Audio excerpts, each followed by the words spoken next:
Our nation's struggle with race and racism continues to be relevant. We have yet to create the society that Dr. Martin Luther King envisioned, one where we are not judged by the color of our skin, but by the content of our character. To this day, discrimination, bullying, and racism impact our country on national, local, and individual levels. Reading to End Racism features interactive presentations led by volunteer readers that give students the opportunity to listen to literature, hear personal stories, and gain insights regarding racism.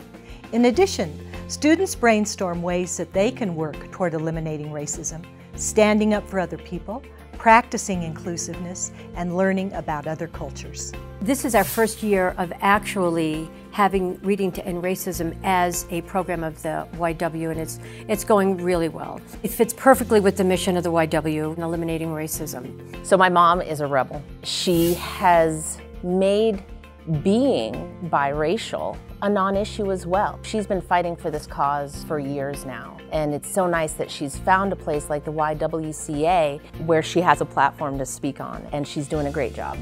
I have been volunteering with RER for 4 years. One of the things that I do, I say, is anybody in the room prejudiced? Everybody looks at their feet, you know, no one says anything. And I say, well, I am. My husband and I used to ride motorcycles, and we were at a rally, and I parked my motorcycle, and my husband couldn't find a spot to park, so he said, I'll be back in a little bit. I sat down on a picnic bench, and this man, he had to be, I know, at least 6'5" and 300 pounds, and the do-rag and the dirty, you know, he'd been on the road. And I thought, oh my gosh, is he gonna sit down next to me? And he did. And I sat there and I was really afraid of him, and in a minute or two, he said, you know, it's really hot today. I'm gonna go get a soda. Could I get one for you? And I thought, well, that was really nice. I prejudged him. And the kids loved that story. Growing up in East Texas back in the 50s and 60s and early 70s, I was in a segregated schooling environment until my 10th grade in high school. That's when integration hit me for the first time. And being in the classroom with the children, they look at me different.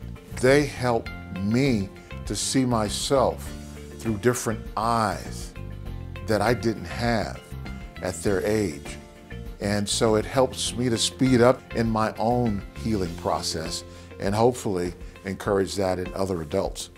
More recently, I've been using this book, which is Cheyenne Again. It's an institutional racism book about how we sent these young Native Americans to our schools to get the Cheyenne out of them, as they say, erase it. It's a tough one, having touched racism myself growing up Jewish in New York and then moving to the South and being ostracized and having to conform. So the Native Americans have just a beautiful way of bringing in the earth elements, the cardinal directions, the east, south, west, and north.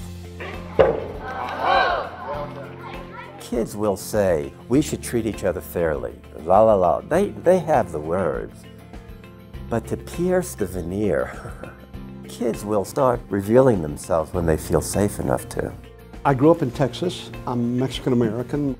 It was very racist, and so I learned Texas history through children's books that they made us read in school. And one time I had to get up and read out loud, and I was just the first, second grade, read out loud from the book. And one of the quotes that I had to read was, get them greeters, get them beaners. And that was a very negative view, and it made me feel very embarrassed and negative about myself. I had been wanting to write children's books for a long time, all because of that experience. Books for children are important to me because I think that the older we get, the more embedded in our belief systems we get. And children, if you get them at an early age, they can see themselves positively and view difference positively. And if you can get to them then, you've changed them for life. So education becomes very important, and reading is the way to learn and to become educated. Every time a Reading to End Racism speaker reader comes to our class, there's always that bit about sharing their stories and what brought them to this program. And it's hard information, and really focus in on some issues that are difficult in a very caring and supportive way. And I don't mean that we don't try to do that every day here, but there's something special about pausing the regular school day to take time to devote to this. I love Reading to End Racism. As a school, we embrace Reading to End Racism, and we've tried to have them here as much as we can over the years. As Nelson Mandela wrote, "No one is born hating another person because of the color of his skin, or his background, or his religion. People must learn to hate. And if they can learn to hate, they can be taught to love. For love comes more naturally to the human heart than its opposite." Reading to End Racism is a proven tool with which we can advance compassion, respect, and equality for all. On behalf of the YWCA, I'd love to ask your support for the Reading to End Racism program. You can help by either volunteering your time, being a reader, or simply writing a check. Thank you so much for your support.